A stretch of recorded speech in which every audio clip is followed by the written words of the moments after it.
Hey there everybody, it's Russ, and today I'm going to do a bag review of the Goldback Custom by BagsxBird.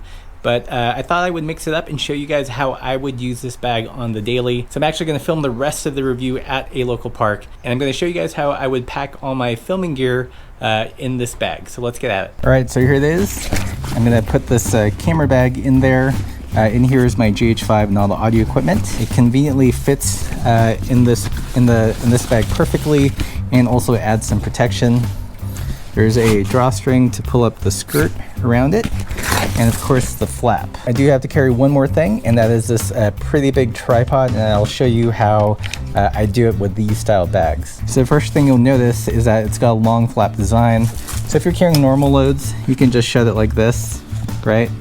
But if you need to capture other things beneath this, you can deploy this extra flap, and this gives you a lot of kind of space to put sleeping bag, all that stuff, or in my case, a tripod. Another neat feature of this bag that we're starting to see in other Carradice style, modern Carradice style bags, loop straps and these split lock buckles.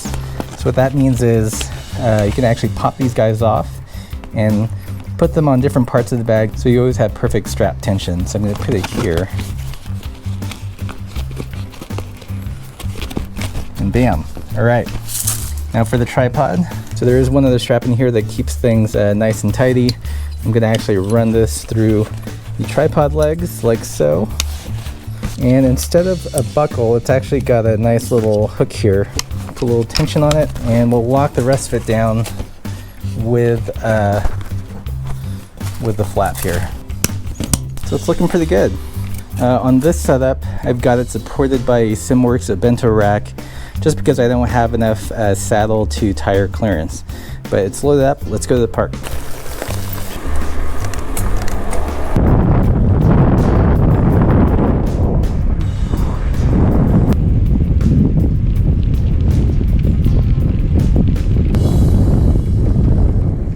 Okay, so we're at the park, so let's take a closer look. Again, this is the Goldback Custom made by BagsxBird. If you're not familiar with him, they're designed and sewn by Jay Ritchie, and he makes these in monthly batches, about 20. So this bag is inspired, of course, by the traditional Carradice style saddlebags, but there are some modern improvements.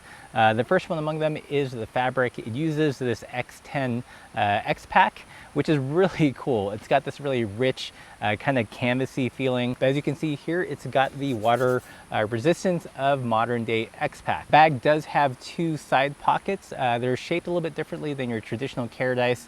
They're a little bit shallower and a little bit wider, so not as well suited for a water bottle, but has a little bit more capacity for other things. So for camera gear, camping gear, or what have you. It's a little bit different in shape and size.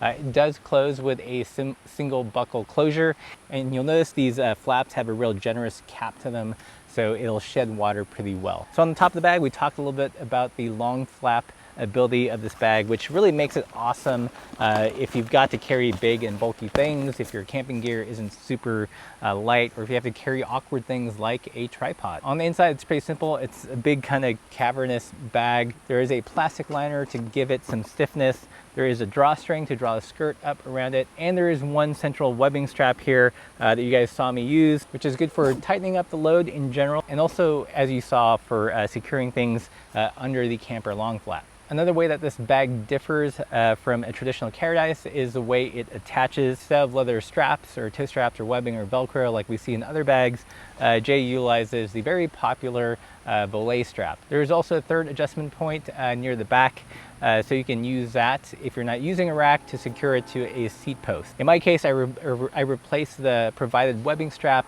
and use some bungee cordage just because it's a little bit more adjustable and has some elasticity to it. Another thing to note about this bag is that it does have moly webbing loops on the bottom. So if you want to keep this bag from bumping up and down, there is places to kind of lash it to a rear rack or even a front rack. Speaking of a front rack, this is where this bag has another trick. It's also designed to be used on your handlebars. So let's do that. So mounting the Goldback on the front is a little bit of a different beast. You have to use the included spacers and route the belay strap a little bit differently than you would in the rear. Again, Jay's got videos on his website. What the spacers do is that it stands the bags off of any cabling, but it also gives you a place to tuck your fingers in so you don't completely lose that top position. In this instance, I have a mini rack to kind of help support the bag from the bottom. I have used this bag on different bikes without a rack at all, and it still works great. You'll notice that there is actually a second dowel on the bottom there, and that's to prevent the bag from kind of wrapping around a head tube when it's fully loaded or after a lot of use. I've also found by having that much more structure at the bottom, it also prevents it from kind of sagging over the front wheel. So I will admit, although it looks a little bit janky, it works surprisingly well. So what makes this the Goldback Custom is that you can actually change the dimensions in 2-inch increments. So let's say you're a taller rider and you have the capacity for more room, you can add another 2 inches. Or let's say you're a shorter rider and you have to take up the bottom a little bit more, you can remove 2 inches. You can do that both in terms of overall height, but also width. I think that's what differentiates this bag, I would say, from something like the Fabio's Chest. With this bag, you can use it on normalish wide bars. So I've used this on 46mm bars, and if it's there's enough clearance, I can't have the side pockets super full because that kind of interferes with the shifters. But the point is, it will work with more normal size bars. You don't have to get the really big Shaka bars or even towel rack bars. So overall, I'm pretty stoked on this bag. I've only had it for a couple of weeks, but I used it on the shoot. You can see how I load this bag. I've taken it on some gravel forays out into the hills here, just with my everyday carry, but also a watercolor kit, as you saw in that narrated watercolor ride video. In terms of the things I like and dislike about the bag, I think the material is top notch. This X10 kind of canvasy fabric feels really rich, doesn't feel synthetic.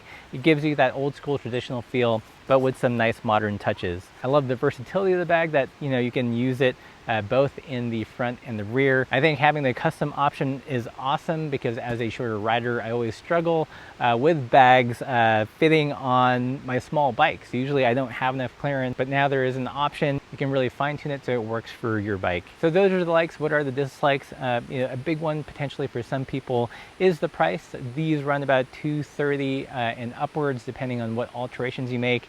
But if you think about it, they're made in batches of 20, and you can get the perfect size bag to work with your bike. So I think especially if you're a shorter rider and you struggle with finding a bag like this that works on your bike, it's well worth the money. Another dislike or alteration I would make with the bag is how it attaches on the bottom here. Initially, it comes with just some webbing strap that you're supposed to use around the head tube or your seat post. I find that depending on your bike, it might not be long enough. And if you've got a really small frame in the head tube, it's kind of a pain in the butt.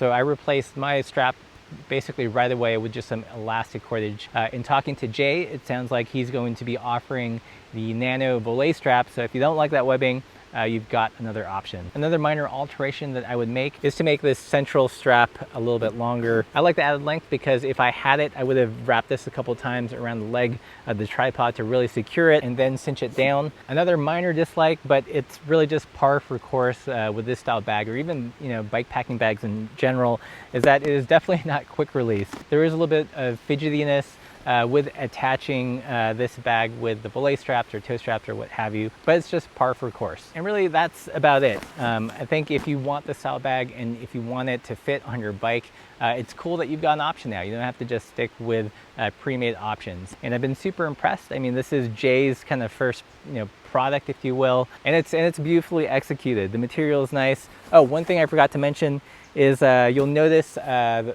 shell here, as opposed to other bags of this type where it tends to be like a flat cut. These are capped. They've got a little bit of a crease here, and this is so that it sheds water.